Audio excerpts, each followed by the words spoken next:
I don't know if you have seen this yet. So today is May 1st. There has been some news that has come out that Microsoft, so Outlook and Exchange servers, are going to start very shortly with deploying the same bulk email rules that we've seen from Google and Yahoo over the last year. Like essentially, like if you're unfamiliar with this, like a bulk sender from their view is sending 5,000 emails on average per day, I believe, per day or per week. Um, and essentially, you have to maintain a spam complaint ratio under 0.3%, or they will divert your emails over into the spam folder. So Google and Yahoo have put this into place. This has been in place for most emails for about a year. Um, and so Microsoft is going to be following suit very shortly.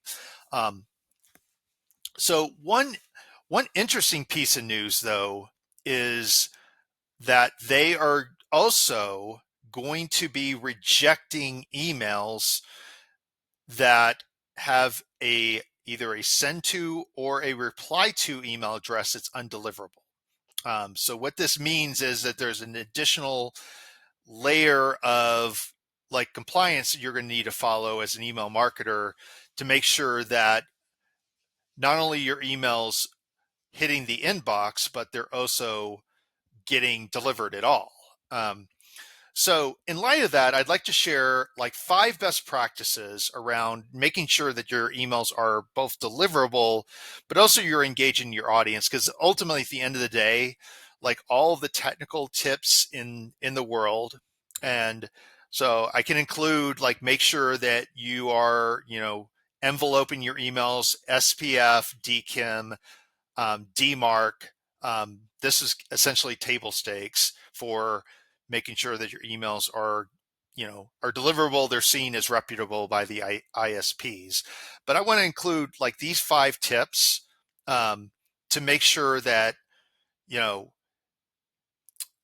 like you understand like what is going to make for like highly engaging deliverable.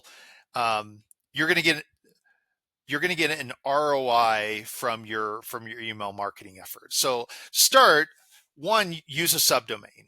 So subdomain, essentially think about I'll talk about my own email. So gtmwranglers.com, having a subdomain, something such as info.gtmwranglers.com, notes.gtmwranglers.com, email.gtmwranglers.com. So what does this do?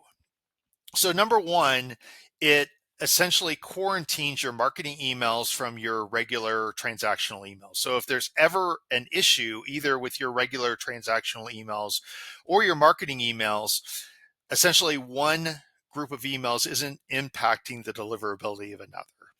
Um, the other reason is also for reporting. So um, I would also recommend that for each email sending system that you have a distinct subdomain. So if there are ever issues with any particular platform, you can go through, using an email deliverability tool or Google Postmaster or any number of a number of tools that are out there, and diagnose why that specific tool, that specific subdomain, is running into issues. So that's number one, send a subdomain. Second, deliverable emails and send and reply. So this is the news that is coming out from Microsoft. So what does this mean? Is essentially think about the send to email that you're sending out the majority of your emails from, including the subdomain, from your marketing automation system. So your Marketo, HubSpot, Pardot, MailChimp, etc. If you cannot send an email just out of your basic Gmail to that email address and it get delivered to that inbox, so the good way to test is go to your Gmail, your regular email, send a test email to that specific email that you are, treating as your send to address or your reply to address. And if that email gets delivered, 2 thumbs up. If you get a email undeliverable response back when you physically send an email there, then you should be concerned. So ultimately, what do you need to do? You need to talk to your IT team that is managing your email services, and make sure that you have that those email addresses are physically in your company, that you're not just making up email addresses for sending purposes, that those email addresses actually exist within your company. So that's number 2. Number 3, just be conversational.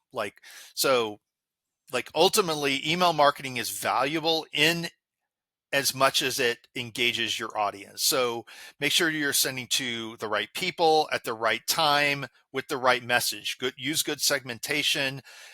Build your messaging based upon that segmentation. Don't send generic messaging and send it to different audiences and hope. Get to know your audiences and tailor your messaging to engage each of those audiences. Which goes into the 4th. So encourage replies. So this goes back to the deliverable emails for send and reply. It also goes back to being conversational. Encourage people both through kind of the email addresses you're sending through and the email names you're sending to, that you're sending in such a way that they can do their normal email activities with your email marketing. They could reply to either a marketing inbox that is being monitored, or to a human on the other end, say like an SDR, a persona on your marketing team, and they can engage with them through some meaningful way. So one of the reasons why this is so important is, one, it creates relational connections from the email marketing perspective. But the other side, and this is one thing that is not really covered as much, is that especially for Google, but other ISPs, is if you're considering where you're being placed from an inbox deliverability standpoint, the algorithms of those ISPs look at reply rate to determine whether you hit the priority inbox or you go to a lower priority inbox. So like the promotions folder or even spam. So the more you're able to get people to reply to and respond to your email, the higher the likelihood that the algorithm is going to see your email address and your ISP as engaging and move you up to that priority inbox. Which ultimately goes to the last point, is generate trust. So ultimately, our marketing and our brand is only as valuable as the trust that's placed in it. So that goes back to respecting the inbox, engaging people based upon their felt needs and their interests.